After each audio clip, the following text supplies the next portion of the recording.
Carl and Damon here from Brrraains A Head-Banging Life, gbhblofficial for short. And it is They Made What into a TV series. Shenmue, the animation. We're in the latter half of the show now. It's episode 8, Aspiration, and it's all about the wood. Get those woods on. As the episode begins, we see Shenmue standing at a mountainside late at night before turning around to see Landy, who's holding a phoenix mirror. And obviously, immediately like, well, this isn't real, is it? Because this is not how, they're not going to change the game that significantly. Yeah, because that never happened.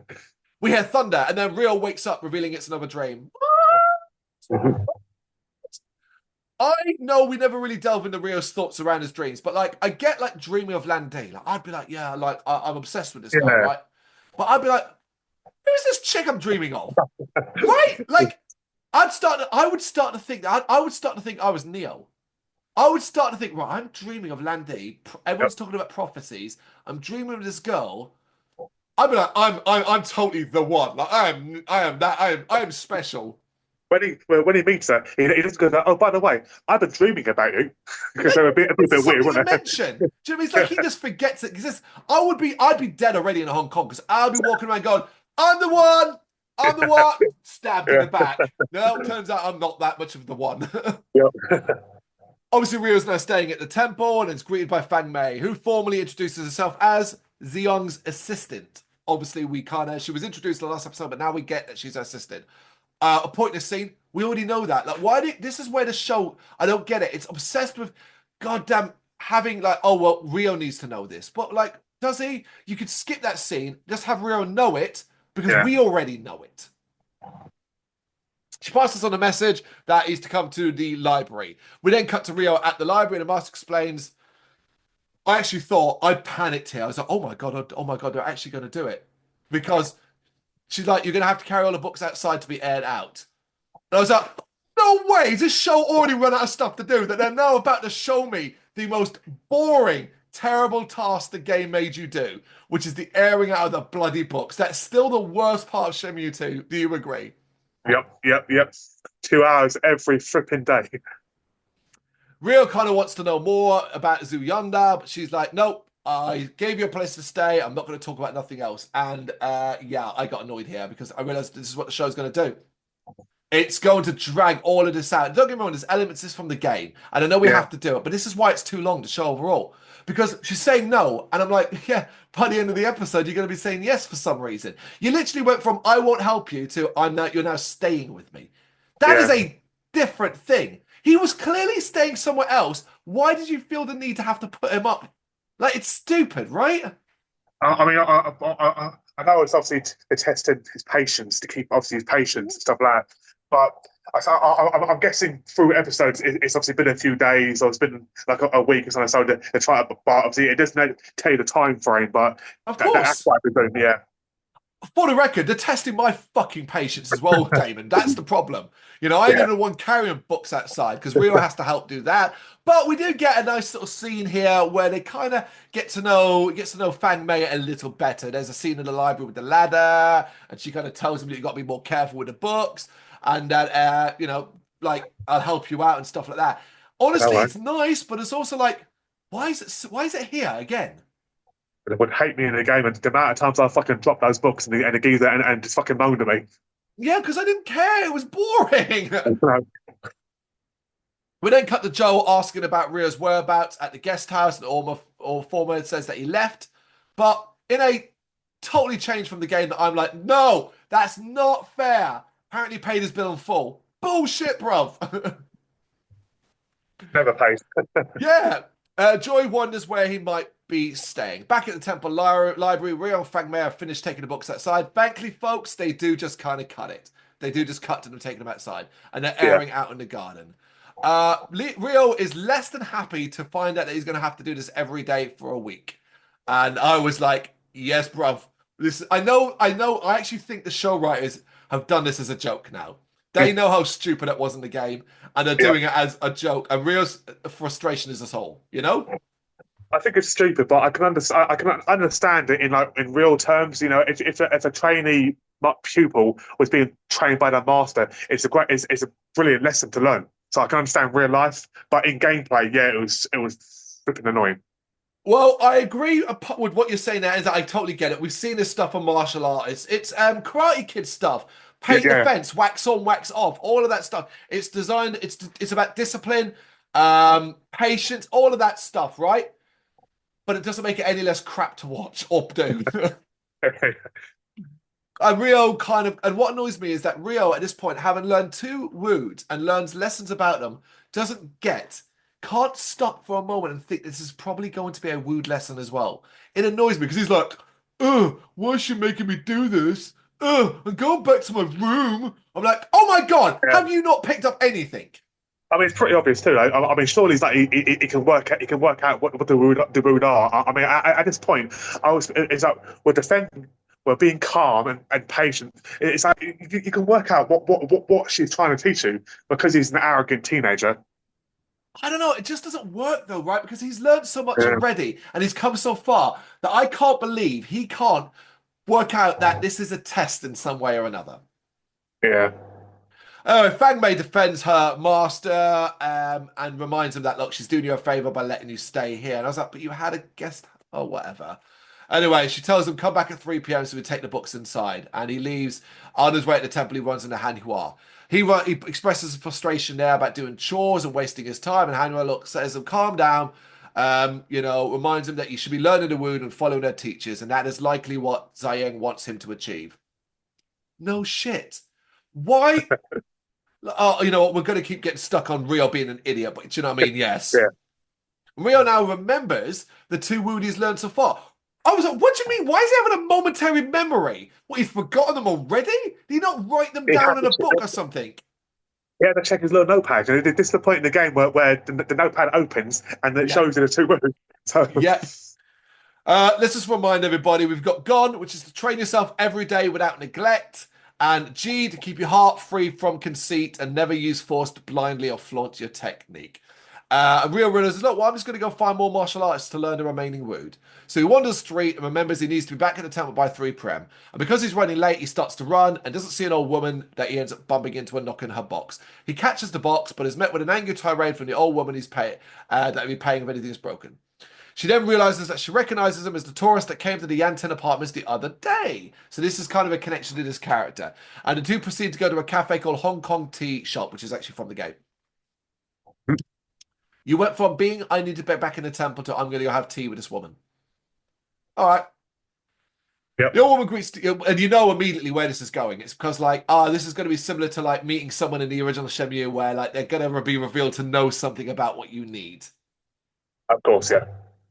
As the old woman greets the owner, she informs him that she brought the wares he asked for, and she instructs Rio to open a box, and it turns out to be a tea set. Rio wants to know if they're valuable, to which the woman replies that the most it wouldn't seem to. The value lies in the eye of the beholder, a philosophy she likens to Hong Kong itself, e.g. that on its surface it might look like an absolute hellhole, but underneath it is a rich history. Yep. Rio, Yeah. she leaves, and Rio is presented with some tea from the owner who insists he deserves a cup after helping out a woman. We then randomly cut to Joy walking down the street, pondering over where Rio is. Wong arrives and tries to grab her wallet, but of course she's wise to his tactics. And basically Wong says, "Oh, I'm still working on it." And basically, he basically suggests he's learned something from that Japanese guy. And Joe's like, "Have you seen him?" And he's like, "Yeah, I might have done, but I'm gonna want it. It's gonna cost you." This scene again, it's just like I know they don't really know what to do with Joy because they didn't really know what to do with her in the Yeah. game. But I feel like the shows just kind of randomly go, well, let's just do here. And so, it's weird. Yeah. They're giving her a lot more dialogue than needed. Yeah, as well, because Ren is completely absent again. Like, get on with that stuff, right? Yep, yep, yep. Back at the temple, Fang Mei is hanging out some laundry when a master approaches. She tells she had to help Rio with the books and calls him a careless scatterbrain. And Xiang says, look, he just needs your guidance, and she's more than happy to help. And basically, Xiang's like, I'm going out, Fang Mei, accompany me. Again, you're like, okay, what does that scene mean? And thankfully, this at least will go somewhere. Yeah. Meanwhile, we see Rio is still muttering about needing to find martial arts, but Rong approaches, pretending to need help. Rio ruffles his hair and basically points out, like, you tricked me once, it's not going to happen again. So at least Rio learned something there. Yeah. Here's Joy. And she comments that, well, at least you seem to be learning the ropes around here. She wants to know why he's not staying at the guest house, and Rio explains, well, somebody's let me stay at their place.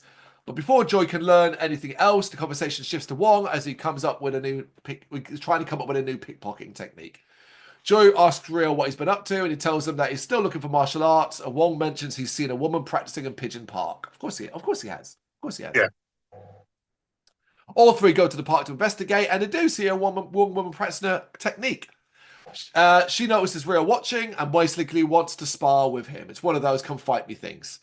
Yeah. Wong's like, hey, all the ladies seem to like Rio. And I was like, yeah, you know what? Actually, they do seem to flock to Rio. That hot schoolboy ass. Basically, he teases Joy that she should take him off the market. But Joy is unimpressed, of course. Yeah, right. Yeah. As he and the woman continue talking, she asked Rio if he's hesitant to spar because she's a woman. Obviously, Rio's like, no, and it's like, totally do. You're still stuck in those, you know? He declines definitely. nonetheless. But that woman's like, nah, screw this, and goes to attack him. He should have punched her for that one then. Do you know what I mean? If you know what I mean? But he's able to dodge and grab hold of her leg as she attempts to kick him. She's like, oh, it's cool. That you know some things. And he wants to know, well, look, do you know anything about the wound? But she says she doesn't. And of course, it's at this point, the game kind of, you know who this character is. It's Eileen. Yeah. It's always funny to me when the show or the game introduced a Western name in the characters who are West, you know, I mean, like this. And Eileen is such a Western name. It's like, oh, okay, here's Eileen. Yeah. Yeah, don't know why they did that. Even with Joy, it's like, well, it's just so random in the game. I can almost forgive Joy because it's got a kind of like translation name almost. That my name is something else, but it means joy. That kind of thing. Yeah. But Eileen, that's just like, I mean, that's so. What next? It's like, here's Steve, and it's such a basic bitch name, you know. Yeah. Anyway, Eileen recommends them a store, and they go to the supermarket. And there they meet Izumi, and she turns out to be Japanese as well. And she's quite pleased to sort of see another Japanese person in Hong Kong. Wong explains that he's on a quest to find martial artists. She tries to strike Rio, but he's also able to dodge her attacks too, impressing her. He then asks her, well, hey, do you know anything about the wound? But she doesn't answer. Meanwhile, Zayong and Fang Mei are walking through the streets, having done some shopping. Here it's a commotion and come across thugs threatening a boy and girl. Of course, these thugs are yellowheads. And Fang Mei saves the children. The two thugs confront Zayong. And basically it turns into a fight. Basically, kind of like a threatening, like, don't touch them, that kind of thing. And we see that Zayong remembers a thing about her brother. I'm glossing over this scene because, truth be told, I was getting a little bored. Yeah. Again, like the last episode, it's very, very filler. There's a lot of stuff being jammed in here that I wasn't really that interested in. I know it's to give depth to these characters, but remember what we talked about at the end of the last episode? It all feels a bit shallow because all we're doing is, do you remember the game? Do you remember the game? Do you remember the game? Yeah. So I'm struggling to find myself caring. Meanwhile, Rio, Joy, and Wong are having tea together, and of course, Izumi didn't know anything about the wound, so Rio is still having to search for him. But here they witness a confrontation involving the Yellowheads, and Rio's like, well, I'm going to get involved. Joy rightfully is like, look, man, you can't keep getting involved in every little thing. This is Hong Kong. This is happening all the time. Stop getting involved. And Wong agrees, and I'm like, you know what I mean? Like, and they even points out that everybody's just kind of walking by. Yep. And this kind of leads into the story about what we talked about in a very early episode about the tenants being removed, the like slowly, and nobody really getting involved. And basically, we get a bit of history here. This is in the time period of Hong Kong being handed back over to China from Great Britain's control, and life is quite changing. I was like, oh, okay, that's a big important plot point. You know, you kind of, and I actually really like this scene because it kind of delves into a part that I think the show maybe could have done a bit better, which is the overall history of Hong Kong and the vibrancy of the city, but also a really strong lesson for two things, which is Rio was right to want to not just look away when bad things are happening. Yeah. But also, the reality is You aren't Superman, bro. You can't Exactly. do everything, and you won't be able to save everybody. In a city like this, every one person you save, there are two you can't. Well, I was going to say that it's such a big town that Joy and Wong seem to find them wherever it is, even in the game. No matter where you are, it's just so many different streets you can be on. They always manage to find exactly where you are. So Yes, I actually was going to mention this, but you know what? I'm gonna be a little forgivable here in that most of it at least takes place in a very small area of yeah, Hong Kong. yeah, Do you know what I mean? yeah, That's its forgivable nature because I 100% agree. I'm like, Hong Kong's really fucking small. Joe's just like, hey, Rio. Like, it turns out when we see a map, they're like, there's the temple, there's Joe, just like that, yeah, But anyway, clock strikes 4 p.m. and Rio is late back to the temple. So he rushes up there and Fang Mei is basically pissed at him having put all the books away by herself. I was like, good, I ain't doing it. I ain't doing it. Rio explains that this is why I'm late. Explain about that I'm trying to find out about Wound and all that. And we see Ziyang overhearing this. But Fang Mei is like, mate, this ain't flying. You're here for this reason. Don't want to hear it. And why did you even come to Hong Kong? And Rio explains that I'm trying to fight Zuyanda. And while the name does seem to suggest she might know it, she kind of huffs and walks off. So we're kind of at least moving that part slightly forward. yeah, Ziyang approaches and Rio's like, look, it's my fault. Um, but Ziyang doesn't chide him or tell him off. She kind of sticks up for Fang Mei and says, look, Fang Mei's kind of like you. She's just, a bit hot-headed and stuff like that. We get that. yeah. If there's one character I like what they're doing better in the show, I think it's Fang Mei.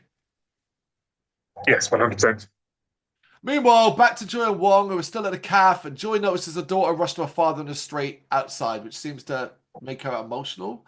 I'm like, no, no, no, no, no, no, no, show. No, don't want Yeah, this, don't need it.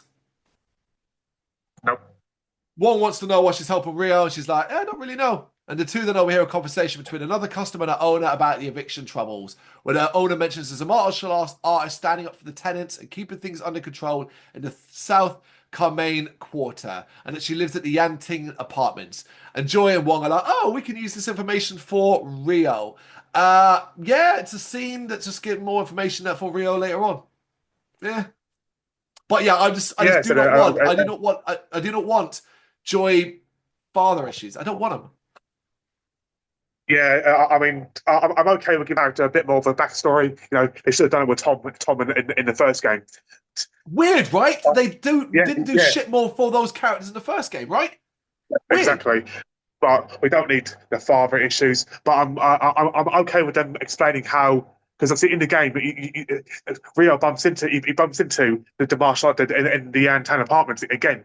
But but obviously, obviously they tell him the information. Yeah, It's a little bit more natural, right? It's a little bit more yeah, natural. It is, it is. But then because this episode is just filled with scenes that aren't needed, we go back to the temple. Fang Mei is grumbling about Rio's behavior. Ziyang is kind of like, look, basically in a nutshell, kind of reminds me of someone I know. I'm like, just stop speaking in riddle. I mean, it's not a very good riddle, but do you know what I mean? Obviously, yeah, she's referencing Fang Mei. Meanwhile, Rio encounters Han Yuan is way at the temple and points out, look, I'm struggling to find Wood and I'm frustrated with Ziyang not really helping. We see that Fang Mei is nearby, overhearing the conversation, and basically Rio's kind of like, oh, I'm no closer to finding Ziyanda. There's a whole reason I came here. And Han Yuan simply says, just practice martial arts. And Rio's like, well, what's the point of practicing if I don't get to use it? And I'm like, mate, you literally he's like nothing. but it's not even that you learn something and then go backwards. Like it's infuriating from a watch perspective, and I don't remember it being that irritating in the show, in the game. No, no, no, no. It wasn't. Yeah, I mean, there's at least a good line about Hanua kind of points that Rio, look, all you do is travel onwards, straightforward. You're not looking around. You're not taking in the scenery, so to speak. And I'm like, okay, at least that kind of points things. But all that does is make Rio think of his father, and I'm like, oh my god, damn it, Rio. And Rio's like, well, what am I lacking? It's like, mate, they're not going to tell you. You kind of should know this by now. exactly. Yeah, Anyway, Joy and Wong arrive and tell Rio about the martial art master, which we know is Guzong. The one that Guzong had heard about, should I say, who lives at the Yanting apartments. And we see Fang Mei quietly following him behind. Rio arrives at the apartment. We see the old woman he met before threatened by a gang of land sharks. I know, right? Crazy that old woman was definitely going to be involved, right? Of course, yeah, yeah. Rio steps in, but the thugs are like, listen, bruv, we're just doing our job. We're trying to make the town new again. Now, honestly, I know what they're trying to say, and I know what they're trying to express that history gets trampled on in the Yeah. face of, you know what I mean? We have it now where an old pub in this country is torn down in favor of a block of apartments. I get all of that. I really, really do. But you know, like in a country like a country like China, or and specifically Hong Kong, you know, that history can't be trampled upon. Um, and of course, basically they fight Rio, and Rio beats them up, and the woman's like, "Cool." There is a funny line here that actually made me laugh because the thugs are like, oh, we've been beat up, and why is everybody in this neighborhood a kung fu master? I'm like, yeah, how is it that this one area has so many great kung fu fight masters? Yeah. Hilarious, right? Yep. It's exactly. I did, Lisa. I appreciate that. Anyway, of Yeah. course, this is where they leave and they're like, we're going to get a revenge. And this is a good point of what we talked about before. He's beginning to get people's attention Yeah, because because they obviously promised to be back. this leads to that bloody, I can't remember his name, but the big bloody ball guy. Yeah. Yeah, yeah, It yeah. basically it's similar to what happened in the first game. Rio's getting the attention of the Yellowheads. Fang Mei is watching nearby. The old woman wants to know what Rio came for, and he tells her what he did. Uh, she wants to know why I helped her, and he points out, says about, look, you know, he basically, this is one of those Rio lessons. He's like, look, I can't help helping people, so to speak. It's just the right thing to do, so I'm going to do it. I'm like, yeah, you know what? At least that's an important part of his character that never really changes. That he knows, or he's being told he shouldn't, but he can't help himself, and that's good. I like that about his character. Yeah, yeah. And he goes on, approvingly comments, look, this is one of the teachings of the Wood, to act without hesitation for what is right. And it's called Yi. Now, if you remember, this is different from the game. Now, I think this is a vast improvement because of how they do it and how really it's about his actions being done that kind of revealed this third Wood. In it, Yep. she doesn't remember what it's called. And in the game, you actually have to wipe soot off the temple walls because Shenmue 2 was obsessed with making you do annoying things. It's easy to forget how many annoying little jobs Shenmue 2 had. Yep. We get nostalgic over forklift driving. Never get nostalgic over the bullshit in the Shenmue 2, right? Uh, Carrying crates, carrying books, washing walls. Nope. Exactly that. So yeah, Rio's learned a third word. That night, as Rio walks the street, he suddenly remembers Hanua's words about why he practices the martial arts, which appeared to stir a realization in him. He approaches Yuzong at the temple and he repeats the teaching of Yi, asking Yuzong if she thought that's what he was missing. Yuzong gently comments that what he saw inside him was the fire. What she saw inside him was the fire of revenge. Everybody, Rio, start listening, people. Every single person who can teach you something has said the same thing to you, which is, listen, you're too obsessed with revenge. Rio's like, no, I'm not. I will kill Landy. And we're like, oh my God, dude, you are literally, listen. She at least points out, can't you sense it yourself? And he doesn't really reply, only touching the plaster that covers the scar. So it's maybe he's starting to think that, you know, revenge is on his mind. And Zuzong Pot kills him, like, killing in the name of vengeance is still murder and that she will have no part of it. And that's fine. That's a good and important lesson. It also kind of knows, Yep. we all know where this was eventually going to go. He was never going to, like, it's so, honestly, it's a flaw in Shenmue's storytelling. You won't kill Landy. Yep. It's 100%. You'll beat him and he'll spare him because that will be the ultimate thing. It's the most basic bitch story aspect. It's, you know what I mean? He won't, because that will have what it's about revenge, and he will spare the man.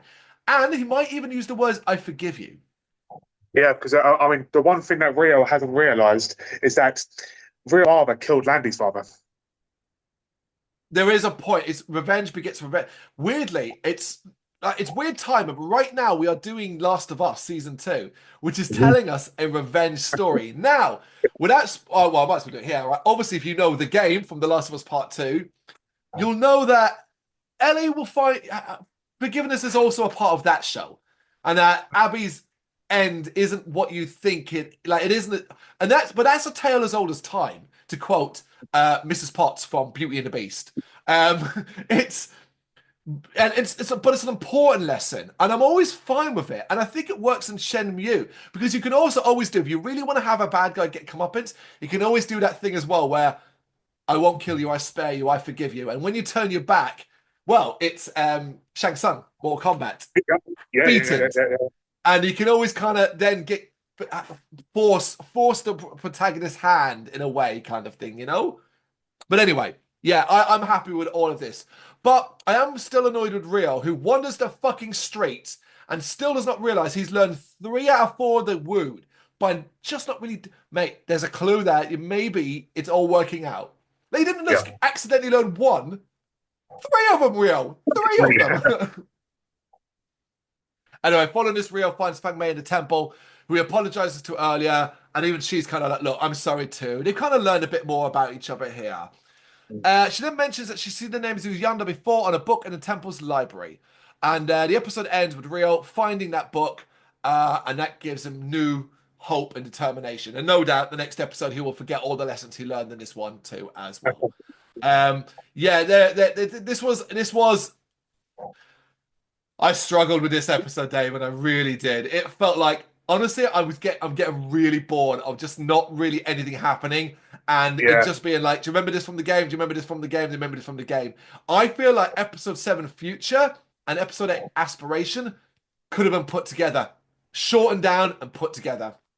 I did wonder when starting the show how they were going to do this Wu section, because obviously it is a lot of back and forth.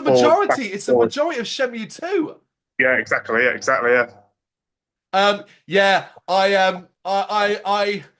I was starting to feel the show's length, and I was basically looking forward to the end, if I'm honest.